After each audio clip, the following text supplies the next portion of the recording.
Assalamualaikum warahmatullahi wabarakatuh. Kita lanjutkan untuk pertemuan KDM kita nggih. Di pertemuan yang selanjutnya ini saya akan membahas mengenai kebutuhan istirahat dan tidur. Izin untuk share screen terlebih dahulu.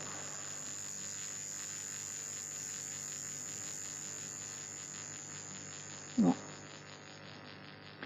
Jadi manusia untuk bisa mencapai kesehatan yang optimal itu harus seimbang antara aktivitas dan istirahat. Nah, sekarang setelah kemarin kita membahas tentang nutrisi, suatu metode yang bisa mempertahankan aktivitas supaya tetap fit, kita butuh mempelajari juga yang namanya kebutuhan tidur ya, atau istirahat tidur.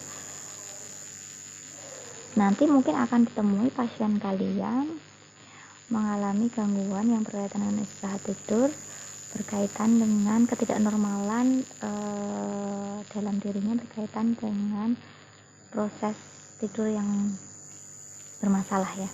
Sekarang kita akan bahas dulu terkait dengan apa itu istirahat.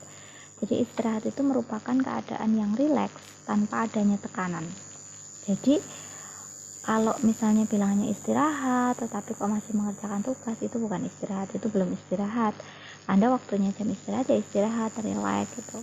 Istirahat mau diambil di depan, istirahat mau diambil di tengah, istirahat mau diambil di akhir, tapi yang namanya istirahat itu harus dalam kondisi rileks tanpa ada beban emosional, dan bukan hanya dalam keadaan tidak beraktivitas tetapi juga berhenti sejenak dari kondisi yang mengganggunya, sehingga kondisi tersebut membutuhkan ketenangan. Jadi ya benar-benar tenang, rileks. Kadang kita justru istirahat itu dalam kondisi sholat, meditasi, yoga, dan lain sebagainya.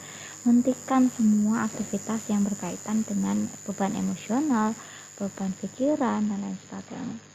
Nah, kata istirahat ini berarti menyegarkan diri atau diam setelah melakukan kerja keras, atau suatu keadaan untuk melepaskan lelah, bersantai untuk menyegarkan diri, atau suatu keadaan untuk melepaskan diri dari segala apa yang membosankan, menyulitkan, bahkan menjengkelkan. Jadi kita itu butuh yang namanya break ya, kondisi break, dimana kehidupan ini kan kadang membuat kita tidak bisa untuk melepaskan atau melepaskan kelelahan, terus sekedar bosan dengan aktivitas yang melulu itu saja. Nah, ini hanya sekedar 5 menit Anda layak-layak tidur tanpa pikiran, itu sebenarnya istirahat. Tidak harus tidur, Anda rileks, tenang, meditasi, sholat, itu namanya istirahat. Nah, karakteristik dari istirahat sendiri adalah rasakan segala sesuatu dapat diatasi. Jadi everything is okay, saya hanya butuh beberapa saat untuk rileks dan lain sebagainya, merasa diterima. Ya, ini adalah suatu yang logis, saya beristirahat nggak apa-apa karena memang butuh waktu untuk menyegarkan diri gitu ya. Mengetahui apa yang terjadi jika saya istirahat, maka kondisi itu dimaklumi dan sesuatu yang masih keadaan itu masih dalam kontrol individu tersebut gitu ya. Bebas dari gangguan ketidaknyamanan, bebas dari perasaan bersalah dan lain sebagainya, mempunyai sejumlah kepuasan terhadap aktivitas yang punya tujuan. Kalaupun nanti saya melakukan setelah ini pun tidak masalah, misalnya, dan mengetahui adanya bantuan sewaktu memerlukan. Jadi kalau ada sesuatu maka dia bisa meminta bantuan ketika beristirahat tersebut, ada suatu kendala dalam istirahatnya misalnya. Itu adalah karakteristik istirahat. Nah, sekarang bedanya dengan tidur. Nah, tidur itu adalah merupakan suatu kondisi yang tidak sadar. Jadi kalau istirahat tadi sadar, sesuatu di luar di dalam kontrol dia gitu. Kalau tidur itu adalah merupakan suatu kondisi yang tidak sadar, di mana individu dapat dibangunkan oleh stimulus atau sensori. Ya, jadi kalau tidur ya memang dia dalam kondisi deep sleep gitu ya. Jadi dia harus membutuhkan stimulus dari luar untuk bisa dibuat terjaga lagi. Nah, itu namanya tidur. Atau suatu keadaan yang tidak sadarkan diri secara relatif, bukan hanya keadaan penuh ketenangan tanpa kegiatan, akan tetapi lebih merupakan suatu urutan siklus yang berulang dengan ciri adanya aktivitas yang minim, mempunyai kesadaran yang bervariasi, terdapat perubahan proses fisiologis dan terjadi penurunan respon terhadap rangsangan dari luar. Jadi kalau ada stimulus dari luar ya terjadi penurunan kesadaran tadi, dia tidak sadar, dan lebih merupakan suatu urutan siklus yang berulang. Jadi kan proses tidur itu ada tahapnya, REM, non-REM, deep sleep dan lain sebagainya, itu adalah suatu urutan yang berulang ya. Tidak adanya aktivitas atau aktivitas tersebut minim ya, gerakan mata, involunter, mempunyai kesadaran yang bervariasi, serta terdapat perubahan proses fisiologis. Itu adalah pengertian dari tidur. Jadi beda ya, istirahat dan tidur. Nah, kita akan membahas tentang fisiologi tidur setelah ini. Fisiologi tidur merupakan pengaturan kegiatan tidur yang melibatkan hubungan mekanisme cerebral, jadi melibatkan aktivitas otak di dalam tubuh kita gitu ya, yang secara bergantian akan mengaktifkan dan menekan pusat otak untuk dapat tidur dan bangun. Jadi sebenarnya pusat kesadaran itu ada di otak ya. Otak itu bisa di dalam kondisi rileks ataupun aktif gitu ya, itu ada bagian pengaturannya. Nah, salah satu aktivitas tidur ini diatur oleh sistem pengaktifasi retikulasi yang merupakan sistem yang mengatur seluruh tingkatan kegiatan di susunan saraf pusat, termasuk pengaturan kewaspadaan dan tidur. Jadi bahkan sekedar tidur itu pun diatur oleh susunan saraf pusat, terutama di otak kita ya. Nah, pusat pengaturan aktivitas kewaspadaan dan tidur itu terletak dalam mesencephalon dan bagian atas dari pons. Selain itu, reticular activating system dapat memberikan rangsangan visual, pendengaran, nyeri, dan perabaan. Dalam keadaan sadar, neuron dalam reticular activating system ini melepaskan ketokalamin yang berfungsi seperti norepinefrin. Jadi kalau kita dalam kondisi sadar, di mesencephalon tersebut, ras kita itu melepaskan suatu hormon yang disebut dengan ketokalamin, yang contohnya adalah norepinefrin. Ini menjaga suatu kondisi supaya tetap sadar. Dimungkinkan waktu tidur ini disebabkan adanya pelepasan serum serotonin dari sel khusus yang ada di pons dan batang otak tengah, bagian bulbar synchronizing regional atau BSR. Jadi kondisi tidur itu norepinefrinnya terlepas atau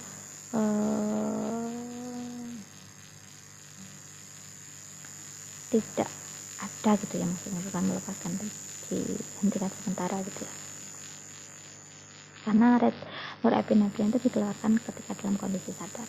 Nah, sedangkan bangun tergantung dari keseimbangan impuls yang diterima di pusat otak dan sistem limbik. Dengan demikian, sistem pada batang otak yang mengatur sistem atau siklus perubahan dalam tidur adalah reticular activating system atau tadi PSR dan PSR. Nah, setelah kita memahami kinerja otak tadi, bahwa otak itu ada pusat pengaturan di mesencephalon atau di pons gitu ya, reticular activating system, kemudian di situ melepaskan ketokalamin dalam kondisi terjaga, kita akan membahas tentang jenis-jenis tidur. Jadi berdasarkan proses tidur, terdapat dua jenis tidur. Yang pertama adalah non-rapid eye movement atau NRM. Ini disebabkan menurunnya kegiatan di dalam sistem pengaktifasi retikularis, atau disebut juga dengan gelombang lambat karena gelombang otaknya sangat lambat. Nah, tidur yang kedua disebut rapid eye movement. Ini disebabkan oleh penyaluran isyarat abnormal dari dalam otak, meskipun kegiatan otak mungkin tidak tertekan secara berarti, atau disebut dengan jenis tidur paradoks.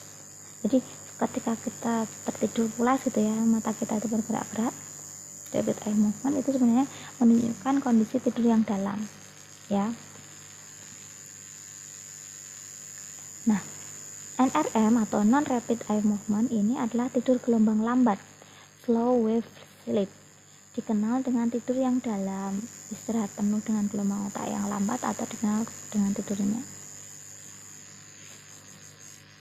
Oh ya, ciri-ciri, jadi maaf tadi saya revisi, yang tidurnya itu yang non rapid eye movement, sedangkan yang tidur REM itu di awal-awal dari tertidur ya. Maaf tadi keterangannya berbeda tadi, saya revisi. Jadi di awal-awal tidur sering ada gerakan mata itu seperti mengejap-ngejap dan lain sebagainya, itu berarti yang tidur dangkal. Sedangkan tidur nyenyak itu justru gelombang otaknya itu lambat. Ciri-ciri tidur nyenyak itu adalah tidur yang walaupun sebentar 2 menit gitu ya, tapi segar setelahnya. Tidak ada mimpi, tidur dengan gelombang delta dan merupakan istirahat penuh, tekanan darah rileks menurun, frekuensi nafas menurun, pergerakan mata melambat, dan mimpi berkurang, sedangkan metabolismenya pun menurun. Nah, perubahan selama NRM terekam dalam elektroensefalografi EEG ya. Kewaspadaan penuh dalam gelombang beta yang berfrekuensi tinggi dan bervoltage rendah, maka istirahat tenang dapat diperlihatkan pada gelombang alfa. Tidur ringan terjadi karena pelambatan gelombang alfa ke jenis theta atau delta yang bervoltage rendah. Tidur nyenyak, gelombang lambatnya dengan gelombang delta bervoltage tinggi dengan kecepatan 1-2 detik. Jadi dalam suatu kewaspadaan penuh itu kita menggunakan gelombang beta yang berfrekuensi tinggi dan bervoltage rendah. Sedangkan ketika istirahat tenang ini merupakan gelombang alfa yang terekam dengan perlambatan gelombang alfa ke jenis theta dan delta. Jadi kalau beta itu tadi gelombang cepat gitu ya, kalau gelombang lambat ini kecenderungannya itu alfa ke theta atau delta. Nah, tahapan tidur non-rapid eye movement ini didahului dengan tahap 1, tahap transisi antara bangun dan tidur dengan ciri rileks, masih sadar dengan lingkungan, rasa mengantuk, bola mata bergerak dari samping ke samping, bangun segera selama tahap ini berlangsung 5 menit. Seorang baru saja terlena, seluruh otot menjadi lemas, kelopak matanya bergerak bolak-balik ke kedua samping. Pada EEG menurunkan voltase gelombang alfa, frekuensi nadi dan pernafasan menurun. Jadi tahap 1 ini sebelum tidur dalam ini biasanya kondisi dimana antara bangun dan tidur, cirinya masih sadar dengan lingkungan. Jadi kayak misal awal-awal tidur kita masih dibangunkan masih bisa gitu ya, walaupun merasa mengantuk, bola mata itu bergerak cepat dari samping gitu ya. Nah, ini gelombang tahap 1. Tahap 2 merupakan tahapan tidur yang ringan dengan proses tubuh terus menurun dengan ciri mata pada umumnya menetap, denyut jantung dan frekuensi nafas menurun, temperatur tubuh menurun, metabolisme menurun dan berlangsung pendek, biasanya 10-15 menit. Kedua mata sudah mulai berhenti bergerak dan suhu tubuh menurun. Tonus-tonus otot perlahan berkurang dan pada EEG timbul gelombang theta yang berfrekuensi. Tahap 3, denyut nadi, frekuensi dan nafas itu melambat disebabkan adanya dominasi sistem saraf parasimpatik, sulit untuk dibangunkan. Jadi kalau tahapan yang sudah ketiga itu sudah sulit dibangunkan, tadi kan mudah dibangunkan, mulai agak sulit ini sulit dibangunkan. Tahap 3, keadaan fisik sudah lunglai karena tonus lenyap secara menyeluruh dan sekali-kali timbul sleep spindle. Tahap 4 ini gerakan bola mata cepat, sekresi lambung menurun dan tonus otot menurun, keadaan fisik menjadi lemah lunglai. EEG-nya hanya terlihat gelombang delta. Dapat terjadi mimpi, denyut jantung dan pernafasan menurun, otot-otot rileks dan jarang bergerak dan sangat susah dibangunkan. Tahap 4 ini fungsinya untuk memulihkan keadaan tubuh. Nah, itu tidur yang dalam ada fungsinya, ada gerakannya dari tahap 1 yang mulai masih terjaga gitu ya, tahap 2 yang mulai kurang bisa dibangunkan, tahap 3 yang tidak bisa dibangunkan, dan tahap 4 yang sudah mulai tidur yang dalam atau mimpi. Di situ fungsinya untuk menyegarkan. Nah, ini tidur REM, Rapid Eye Movement, dapat berlangsung pada tidur malam yang terjadi 5-20 menit, rata-rata timbul 90 menit. Periode pertama terjadi 80-100 menit, akan tapi apabila kondisi orang salah maka awal tidur sangat cepat, bahkan jenis tidur ini sering tidak ada. Ciri-ciri tidur REM adalah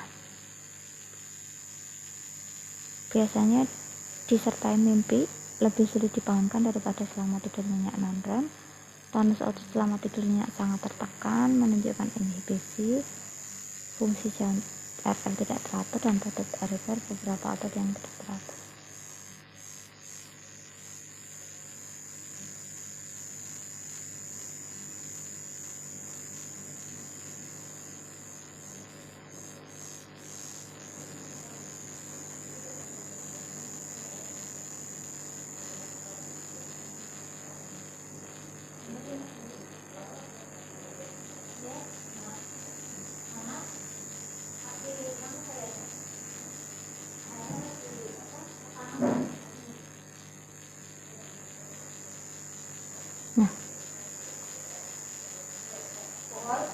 tidur REM ini lebih sulit ditahankan daripada selama tidur nyenyak ya tadi ini.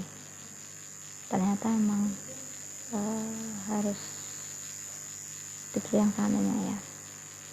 Mata cepat tertutup dan terbuka, nadi cepat dan tidak teratur, tekanan darah meningkat atau berfluktuasi. Tidur ini penting untuk keseimbangan mental, emosi juga berperan dalam belajar. Nah ini siklusnya ya. Siklus tidur, pratidur, tidur non REM 1, 2, 3, 4, baru tidur REM, bisa kembali ke tidur non REM 3, non REM 4, REM 3, REM non REM 2, tidur REM lagi. Jadi tidur yang dalam itu tidur REM. Fungsi dan tujuan tidur. Fungsi dan tujuan belum diketahui secara jelas. Bermanfaat untuk menjaga keseimbangan mental, emosional, dan kesehatan, untuk menurunkan aktivitas stres. Efeknya adalah sistem saraf untuk memulihkan kepekaan normal, keseimbangan diantaranya berbagai susunan saraf, efek pada struktur tubuh, dan memulihkan kesadaran. Nah ini kebutuhan tidur.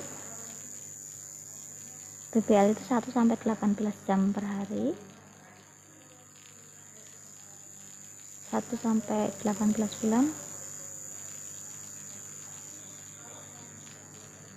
Ini maksudnya 15-18 jam per hari. Kemudian 1-18 bulan itu, atau bayi umur 1-18 bulan itu 12-14 jam. 18 bulan sampai 3 tahun itu ini antara tidur siang dan tidur malam ya. Jadi kalau misalnya dia mulai tidur jam 9, 10, 11, 12, 1, 2, 3, 4, 5, 6 gitu ya, 5 ya, bangun jam 6 itu baru 9 jam. Kemudian dia harus istirahat siang itu 2 jam misalnya, itu baru 11 jam, itu baru normal. Nah ini pentingnya istirahat tidur yang bagus itu supaya tumbuh kembangnya itu maksimal.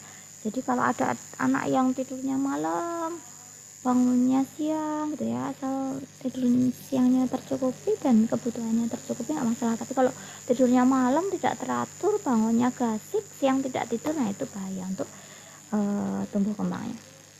Untuk 6-12 tahun atau usia sekolah itu cukup dengan 10 jam, prasekolah itu 11 jam, 12-18 tahun itu 8,5, dewasa itu 7-8 jam. Nah kita kan dewasa ya, Anda 18 tahun, mungkin saya juga masih kisaran belum 40 tahun. Ini tidur jam 9, bangun jam 5 itu udah cukup.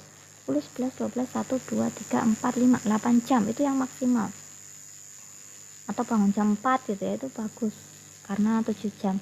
Jadi jangan tidur terlalu malam jam 12 kemudian bangun jam 6, 12, 1, 2, 3, 4, 5, 6 nggak sholat subuh gitu ya. Bahaya, itu cuma 6 jam.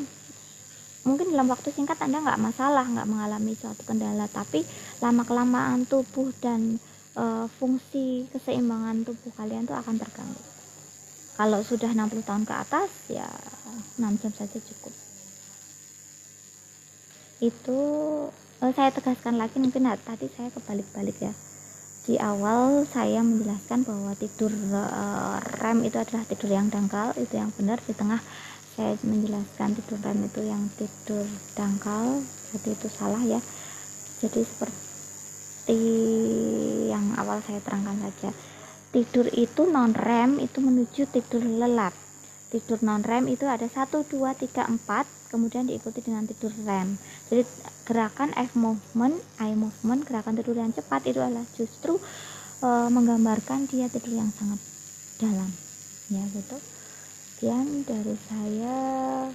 Perlunya belajar tentang istirahat tidur ini adalah untuk mengetahui apakah pasien kalian itu mengalami pola gangguan atau tidak. Jadi kalau misalnya orang dengan penyakit tertentu DM pada usia berapa? 40 tahun, tadi kebutuhan tidurnya kan 8 jam ya, 7-8 jam. Sementara karena ada gangren di tubuhnya, dia sakit kalau miring gitu ya, atau apa tertekan gitu ya. Tiduran aja tertekan dia sakit gitu ya di bagian punggung atau pedisnya gitu ya, kakinya, sehingga dia kebutuhan tidurnya kurang. Nah itu akan mempengaruhi penyembuhan lukanya juga, akan mempengaruhi homeostasis dalam tubuhnya juga. Mungkin itu akan jadi masalah, memperberat DM-nya dan lain sebagainya. Kemudian seperti diagnosa yang mungkin yang muncul pada gangguan tidur itu misalnya gangguan pola istirahat tidur, ya, polanya bisa terganggu atau kebutuhan tidurnya. Jadi ada awitan tidur, ada gangguan di tengah-tengah tidur, kemudian ada gangguan memulai tidur. Kemudian ada nanti macam-macam gangguan tidur, misalnya narkolepsi, ya, tidur seperti berjalan lindur gitu ya. Kemudian gangguan tidur yang lain tuh ada misalnya nocturnal sleep gitu ya. Kalau sudah terbangun di malam hari, pipis ke belakang, PAK, terus tidak bisa tidur lagi, lah itu bahaya itu. Biasanya akan mengalami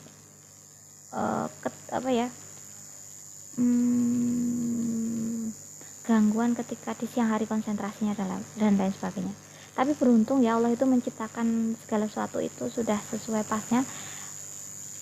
Kalau ibu yang punya anak bayi itu pasti dia dikaruniai kondisi tidur yang sangat gampang untuk tertidur lagi. Jadi mungkin kondisi non REM kemudian bisa masuk langsung ke REM gitu ya. Bayinya ngompol, ganti pampers, kemudian nyusui atau memberikan minum botol, langsung bisa tidur lagi. Itu adalah karunia Allah yang besar sekali bagi ibu yang mempunyai anak balita gitu ya. Beda dengan orang yang misalnya ibu hamil tidak bisa tidur lagi setelah terbangun di malam hari, biasanya nanti di siang harinya dia jadi ngantuk, tidak fokus, konsentrasinya berkurang dan lain sebagainya. Jadi selagi Anda masih muda, masih bagus kesempatannya untuk bisa tidur, gunakan waktu istirahat dan tidurnya itu untuk memaksimalkan tumbuh kembang dan menjaga kesehatan Anda. Jadi tidur itu tidak selalu identik dengan malas ya, atau orang yang tidurnya sedikit itu justru dia pegiat kerja gitu. Kalau itu sekelasnya dari Habibie, dia sudah terbiasa seperti itu, nggak masalah, karena dia cukup istirahat dengan hanya 2 jam 3 jam gitu ya. Pak Habibie itu kan tidurnya cuma sekitar 3-4 jam sudah, tapi siang kita nggak tahu apakah dia bisa istirahat sejenak gitu ya, untuk benar-benar tidur siang, istirahat dengan deep sleep gitu ya, kan nggak tahu juga. Jadi yang ketahuan hanya tidur 2-3 jam menghasilkan otak yang bagus. Kalau ada seseorang manusia yang tidak tidur selama berhari-hari, itu bisa mengganggu kesehatannya, bahkan bisa sampai meninggal. Banyak sekali kasus kan yang dia kecanduan game gitu ya, nggak bisa tidur dan nggak tidur di malam hari karena benar-benar harus menyelesaikan game gitu ya. Nah itu banyak yang ditemukan dia itu meninggal, kemudian mengalami henti jantung. Ada juga beberapa orang yang mengalami gangguan di otaknya, irama sirkadiannya terganggu, gangguan di otak. Jadi hati-hati dengan game dan lain sebagainya. Selama itu belum mengganggu istirahat tidur sih masih aman ya, tetapi kalau sudah mulai mengganggu perilaku, mengganggu istirahat tidur, mengganggu kinerja otak, mengganggu keputusan untuk mengambil keputusan baik dan benar, kemudian mengganggu aktivitas sosial, interaksi sosial, lah itu hati-hati, itu sudah kecanduan, apalagi sampai mengganggu tidur. Anda masih muda, mimpinya masih luas, harapannya masih besar, silahkan benar-benar dimanfaatkan masa mudanya, tidak hanya melulu masalah sesuatu yang menyenangkan, tetapi butuh keseimbangan antara hak tubuh kalian dengan keberlangsungan kesehatan di masa yang akan datang. Itu, terima kasih atas perhatiannya. Jadi pengkajiannya nanti silahkan kalian tanyakan seseorang itu dengan gangguan tidur tersebut sebelum sakit seperti apa, setelah sakit polanya terganggu atau tidak. Nah itu baru muncul gejala. Nah kalau dia malamnya nggak bisa tidur tapi siangnya tidur, secara akumulasi bisa saja, cuma mungkin polanya yang berbeda gitu ya. Oke, terima kasih atas perhatiannya. Wassalamualaikum warahmatullahi wabarakatuh. Silahkan isi presensi dan jangan lupa mengerjakan kuis jika ada. Terima kasih ya.